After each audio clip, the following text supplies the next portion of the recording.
शादी हो रही थी।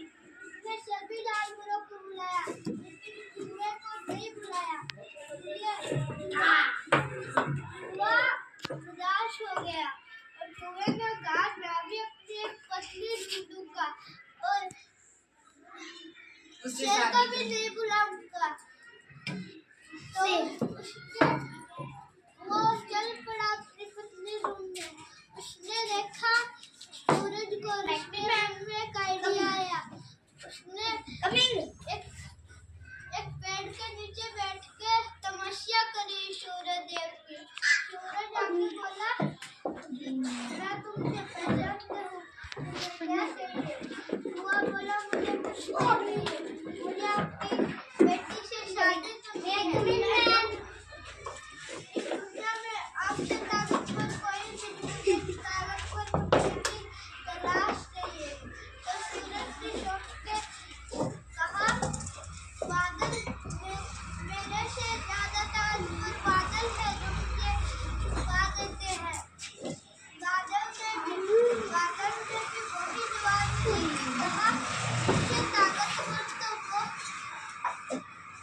वो हवा है जो उड़ा देती है। उसकी बेटी से शादी करना। हवा को बुलाया, हवा ने भी वही जवाब दिया कि मुझसे ताकतवर पहाड़ है, उसकी बेटी से शादी कर लो।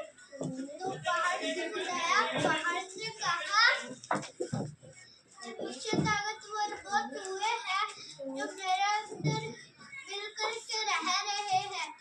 बादल फिर मुड़ा, उसके पीछे खेत दिखाई दिया। उसके अंदर छोटा चूहा घुस गया। अंदर जाते ही देखा वहाँ पे एक चूहा रहता था। फिर उसने बातचीत करके उसकी बेटी से शादी कर ली और शेर को नहीं बुलाया। शादी हो रही थी। मैं सभी जानवरों को बुलाया, लेकिन चूहे को नहीं बुलाया। चूहा उदास हो गया और चूहे ने कहा, मैं भी अपनी एक पतली ढूंढूं का और शेर को भी नहीं बुलाऊंगा। तो वो चल पड़ा अपनी पत्नी ढूंढने। उसने देखा सूरज को रोशनी में एक आइडिया आया। उसने एक पेड़ के नीचे बैठ के तमस्या करी सूरज देव की। सूरज आके बोला, मैं तुमसे पहचानता हूँ, मुझे क्या चाहिए? हुआ बोला, मुझे कुछ चाहिए, मुझे अपनी बेटी से शादी करनी है। इस दुनिया में आपसे ताकतवर कोई भी नहीं, ताकतवर पुत्र की तलाश चाहिए।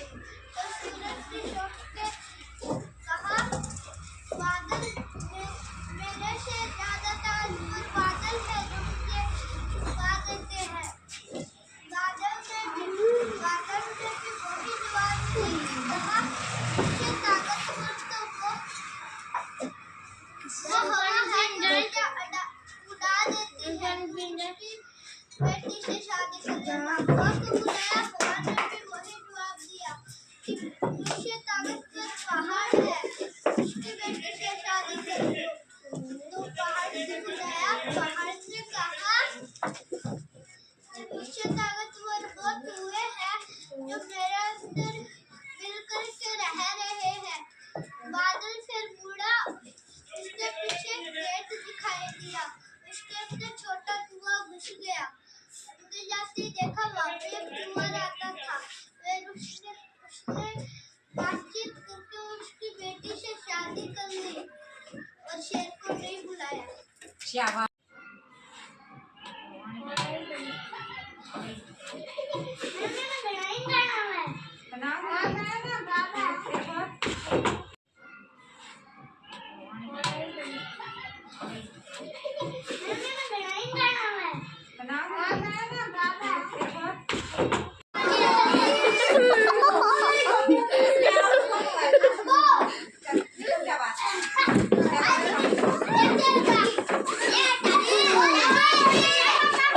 Good to go.